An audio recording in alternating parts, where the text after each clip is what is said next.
Most Angelenos would agree that LA's complicated network of freeways is absolutely integral to the character of the city. But LA's iconic freeways didn't even begin to make an appearance until 1935. But a city as vast and sprawling as LA cannot function without an efficient means of transportation between its many distant regions. And before the emergence of freeways, the city was powered by the Redcar. The Redcar system was LA's privately owned mass transit system. It began in 1894 when land developer Moses Sherman and his brother-in-law Eli Clark bought up all of the independent horse car and cable car systems throughout Southern California. They established the Los Angeles Consolidated Electric Railway, which connected Los Angeles, Orange, Ventura, San Bernardino, and Riverside counties through a network of rail lines and electric streetcars. In 1898, Sherman and Clark were forced to sell their shares and give up control of their company. Henry E. Huntington, of Huntington Library fame, purchased the lines, renamed them the Pacific Electric Railway, and spent the next 3 decades building tracks to link regions all over Southern California. It was under Huntington's management that the streetcars first got their distinctive red color and their affectionate nickname, Redcar. Based at the Pacific Electric Building on 6th and Main Street, Huntington's Redcar system ran 24/7 and would stretch across 1,300 miles of Southern California with 1,250 trolleys. This is over 25% larger than New York's current subway system and cost only a penny per mile. Yet our current public transit system is notoriously awful. So what happened to the glory days of LA public transit? Several months ago, I had the good providence to stumble upon this plan of the city councils, a construction plan of epic proportions. They are calling it a freeway. Freeway? What the hell's a freeway? 8 lanes of shimmering cement running from here to Pasadena. Smooth, safe, fast. Traffic jams will be a thing of the past. So that's why you killed Acme and Maroon? For this freeway? I don't get it. Of course not. You lack vision. But I see a place where people get on and off the freeway.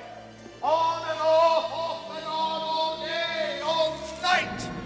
Soon, where Toontown once stood will be a string of gas stations, inexpensive motels, restaurants that serve rapidly prepared food, tire salons, automobile dealerships, and wonderful, wonderful billboards reaching as far as the eye can see. My God, it'll be beautiful. Come on. Nobody's gonna drive this lousy freeway when they can take the Redcar for a nickel. Well, they'll drive. They'll have to. You see, I bought the Redcar so I could dismantle it.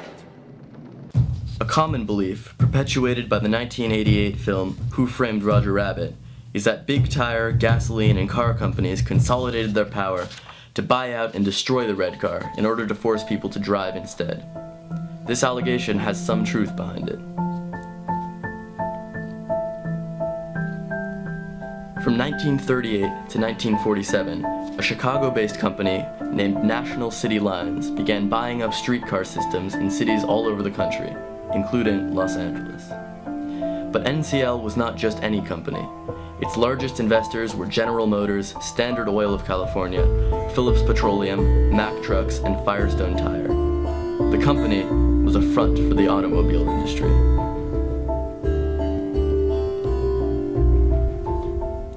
Unsurprisingly, when NCL acquired Pacific Electric, they began discontinuing LA's Redcar.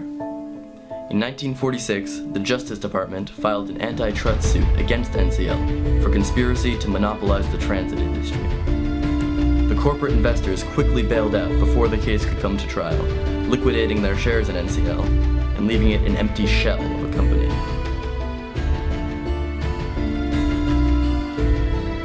When the case came to trial a year later, the companies invested in NCL were fined a whopping $5,000 each, and individual company officials were fined $1 each. But despite this merciless sentence, the Redcar was already doomed. But it wasn't entirely the fault of the car industry. Since the 20s, Redcar use had been in decline. Due to population growth, an aging infrastructure, and frequent collisions, private cars became much more alluring than public transit. But LA streets were not equipped for the large amount of traffic that hundreds of thousands of private vehicles would bring. Collision rates skyrocketed, and the traffic would frequently be backed up for hours. Then, in 1937, the Automobile Club of Southern California published a traffic survey with a revolutionary idea to solve the transportation problem in Los Angeles. The only permanent solution is to provide facilities for the exclusive use of motor vehicles. No pedestrians, no streetcars, no cross traffic, no buildings. Just cars. Motorways, as the Auto Club called them, were a revolutionary idea, and in their proposal they had detailed plans for how the network of freeways should be established. This included a proposal for bizarre special-purpose motorway buildings. In general, the first and second floors of this building would be devoted to retail business, the third floor to the motorway proper, the fourth and fifth floors, and as many additional floors as required, to parking, and the remaining floors to office space. Parking lots would be reached by means of ramps, and all floors provided with elevator service.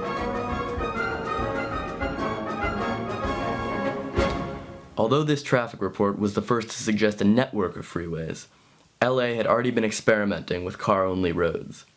In 1935, Los Angeles finished construction of the 4-mile-long Ramona Boulevard. Named the Airline Route, Ramona Boulevard fit all of the requirements to be called a freeway. But with no center divider, there were 77 injuries in the first 40 months of the freeway's opening. LA built another small freeway 5 years later, the 2-mile Cahuenga Pass Freeway. These two prototype freeways are often overshadowed by the much more impressive Arroyo Seco Parkway. This parkway opened on December 30th, 1940, coinciding with Pasadena's Tournament of Roses. Rose Queen Sally Stanton dedicated the parkway, honoring Pasadena's still-standing tradition of men ranking the physical beauty of high school girls, as long as they swear they've never been married or had children.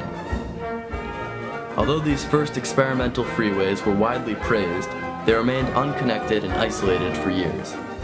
Freeway construction is expensive, and neither state nor local governments were willing to pay to construct a comprehensive freeway system. But while the motorway buildings were never realized, in 1947, the Auto Club's vision for a network of motorways finally became feasible when the state passed the Collier-Burns Highway Act, which put a 1.5-cent tax on gasoline to pay for freeway construction. This is the moment at which LA car culture can truly be said to have been born. The complicated network of freeways is inextricably linked to Los Angeles culture. Right, Max. California, Max. Just forget the hell out of this crazy city. Forget it, Max. We moved to sunny LA. All of show business is out there, Max. No, I cannot. You keep bringing it up, but I don't want to live in a city where the only cultural advantage is that you can make a right turn on a red light. Right.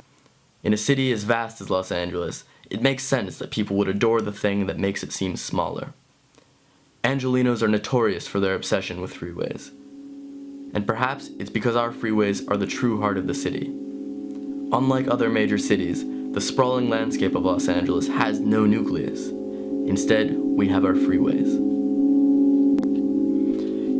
In the words of Joan Didion, to understand what was going on, it is perhaps necessary to have participated in the freeway experience, which is the only secular communion Los Angeles has.